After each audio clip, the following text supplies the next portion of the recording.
Eye exam. First, you will assess the patient's visual acuity.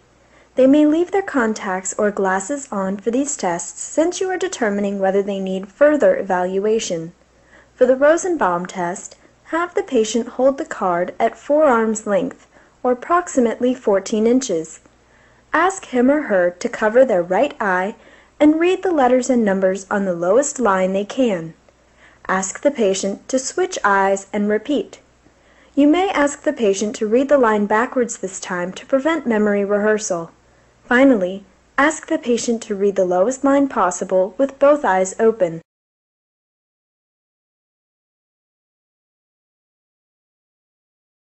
Use the Snellen eye chart to test vision at a distance. Position the patient 20 feet from the chart. As with the Rosenbaum test, have the patient first cover one eye and read the smallest line possible. Then switch the covered eye and repeat. Finally, read the lowest line possible with both eyes open. It is often helpful to occasionally ask the patient to read the chart backwards to prevent sheer rehearsal from memory. Always wash your hands prior to examining the external eye. Observe the eyes for ptosis, exophthalmos, lesions, deformity, or asymmetry. Spread the eyelids with your fingers and inspect the conjunctiva and sclera. Ask the patient to look up, down, left, and right to inspect the bulbar surface. Wash your hands again before proceeding to the next section of the exam.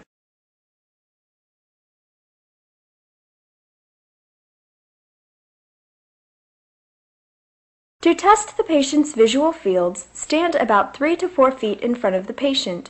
Instruct the patient to cover their right eye while you cover your left eye for reference. Place your other hand halfway between you and the patient towards the lateral border of your visual field. Then ask the patient to tell you when he or she sees your fingers wiggle. Move your fingers around the 4 quadrants and wiggle them intermittently. Then have the patient cover his or her other eye and repeat.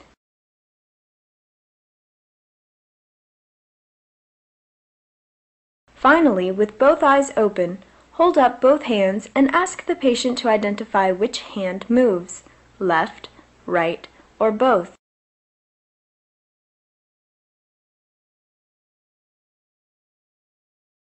Position yourself about 3 feet in front of the patient. Instruct the patient to keep his or her head perfectly still, but to follow your finger with their eyes. Then, starting in the center, move your fingers in a large H pattern. Look carefully for any deviation or failure of the eyes to follow in a particular direction. Finish by bringing your finger to the patient's nose to test convergence. With your pen light just in front of your nose, shine the light in the patient's eyes. You should see the reflection slightly nasal to the center of the pupils. Asymmetry may indicate presence of strabismus.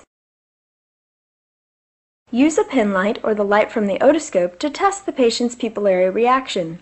Shine the pen light into the patient's eyes, approaching from a temporal angle. Look to see the pupil constrict on the side you shine the light, a direct response. Then look to see that the other pupil constricts as well, a consensual response. Repeat in the other eye.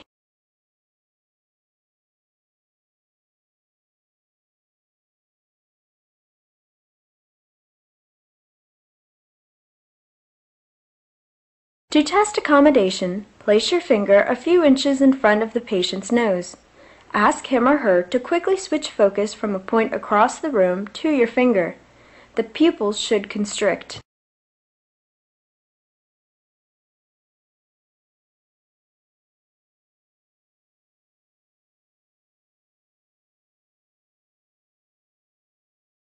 Most patient examination rooms have a standard ophthalmoscope mounted to the wall.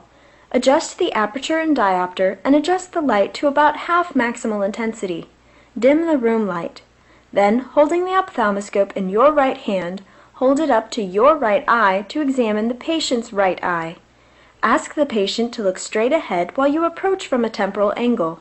Brace your other hand on the patient's shoulder or forehead to gauge the distance between you.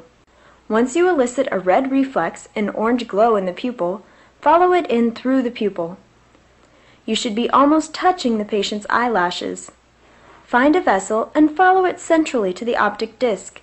Focus your ophthalmoscope if necessary. Follow vessels out and then back in to examine all 4 quadrants. Then move the field of view laterally to find the macula. Repeat on the other eye. The panoptic is an alternative type of ophthalmoscope. Students should feel comfortable using both the panoptic and standard versions. First, adjust the focus by fixating on an object about 10 feet away. Adjust the rheostat to maximum light intensity. Follow the red reflex into the pupil until the eye cup contacts the brow.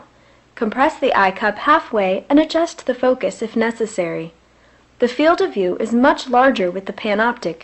You will find you only need to tilt your head slightly to see all the features you were instructed to examine with the standard ophthalmoscope. Repeat on the other side.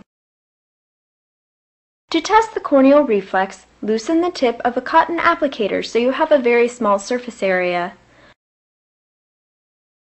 Quickly and lightly touch the tip of the applicator on the patient's cornea. The patient will blink if the reflex is intact. To use the wall mount ophthalmoscope, first press the power button on the wall mount. The rheostat, also on the wall mount, controls the light intensity.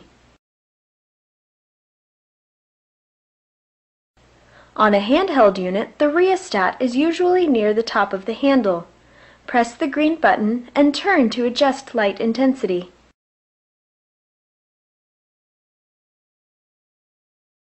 The aperture, located on the head, adjusts the shape of the light. You will usually use the large circle.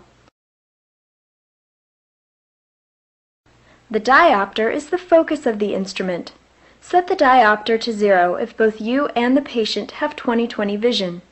If you choose not to wear your glasses or the patient has corrected vision, you will need to adjust accordingly. Always refocus after you locate the optic disc. The panoptic ophthalmoscope has an eye cup that seals over the patient's eye, and the eyepiece the examiner looks through. The aperture is located near the handle. You will usually use the large circle. The focus is located near the examiner's eyepiece. Focus on an object across the room before examining a patient. The examiner should not wear glasses when using the panoptic scope.